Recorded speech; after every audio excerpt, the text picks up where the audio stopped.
I am now happy to announce that there will be no income tax payable up to income of 12 lakh rupees.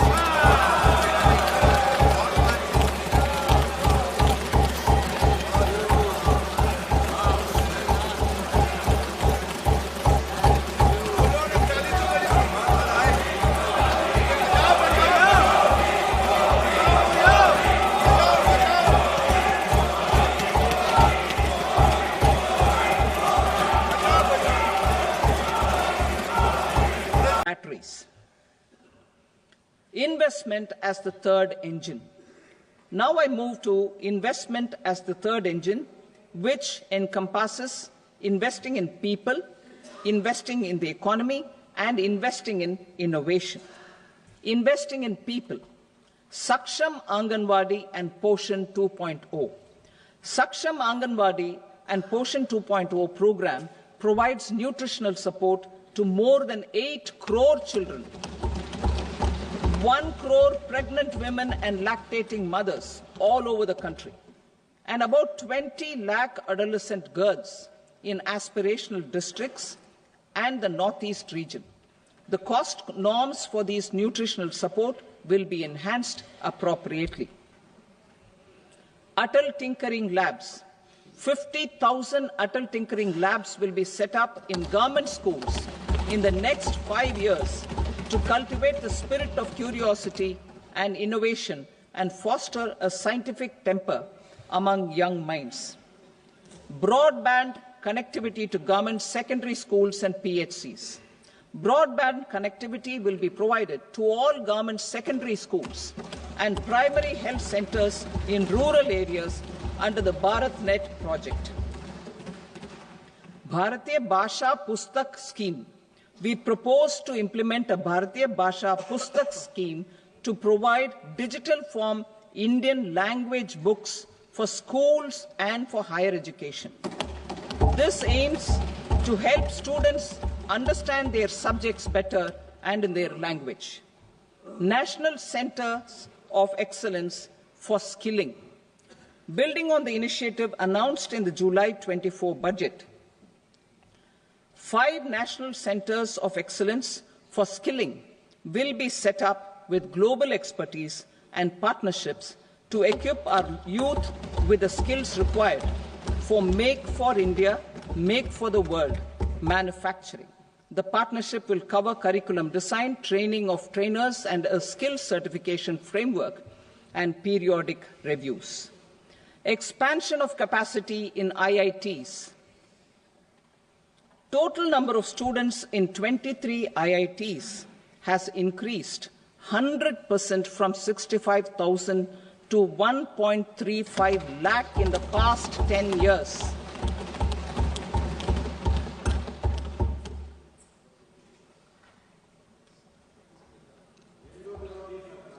Additional infrastructure will be created in the 5 IITs started after 2014 to facilitate education for 6,500 more students. Hostel and other infrastructure capacity at IIT Patna will also be expanded.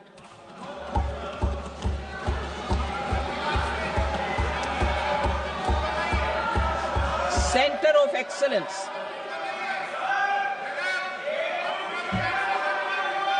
Center of Excellence in AI for Education.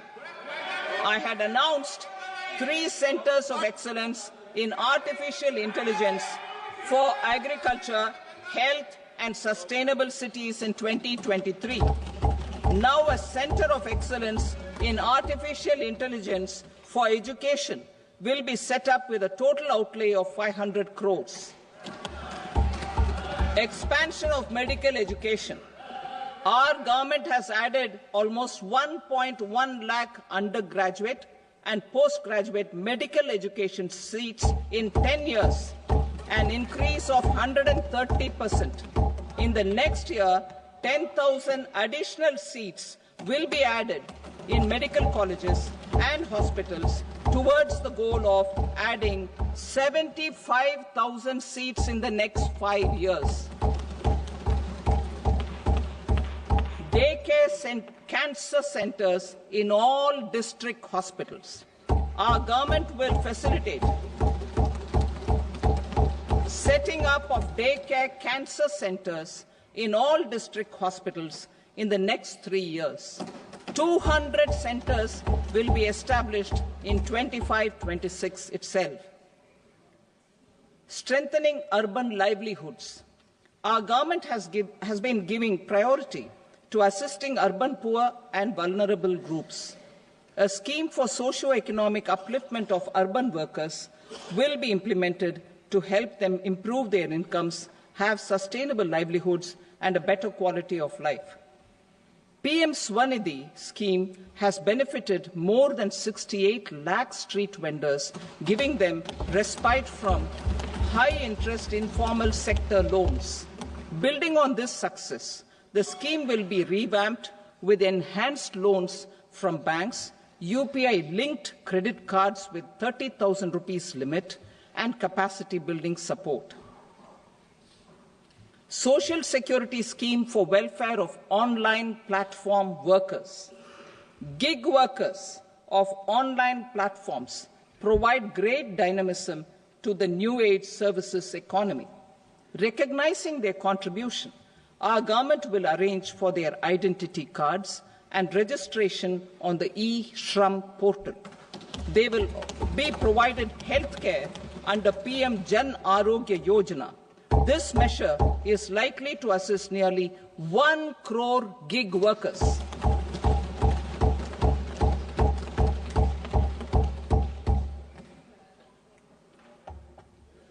Investing in the economy. Public-private partnership in infrastructure. Each infrastructure-related ministry will come up with a 3-year pipeline of projects that can be implemented in PPP mode.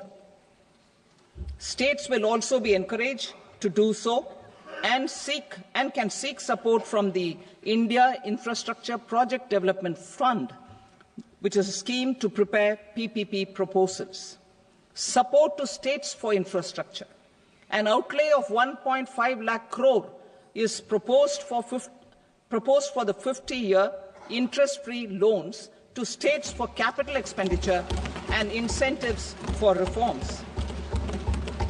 Building on the success of the first asset monetization plan announced in 2021, the second plan for 2025 to 30 will be launched to plow back capital of 10 lakh crore in new projects. Regulatory and fiscal measures will be fine-tuned to support the plan. Jal Jeevan Mission. Since 2019, 15 crore households representing 80% of India's rural population have been provided access to portable tap water connections. To achieve 100% coverage, I am pleased to announce the extension of this mission until 2028 with an enhanced total outlay. The mission's focus will be on the quality of infrastructure and O&M of rural piped water supply schemes through Jan Bhagidari. A separate MOU or separate MOUs will be signed with the states and union territories to ensure sustainability and citizen-centric water services delivery. Urban sector reforms. Building on the July budget proposals, urban sector reforms related to governance, municipal services, urban land and planning will be incentivized. Urban Challenge Fund. The government will set up an Urban Challenge Fund of 1 lakh crore rupees to implement the proposals for cities as growth hubs, creative redevelopment of cities, and for water and sanitation purposes announced in the July budget. This fund will finance up to 25% of the cost of bankable projects, with a stipulation that at least 50% of the cost is funded from bonds, bank loans, and PPPs. An allocation of 10,000 crore is proposed in 2025-26. power sector reforms. We will incentivize electricity distribution reforms and augmentation of intra-state transmission capacity by states. This will improve financial health and capacity of electricity companies. Additional borrowing of 0.5% of GSDP will be allowed to states contingent on these reforms.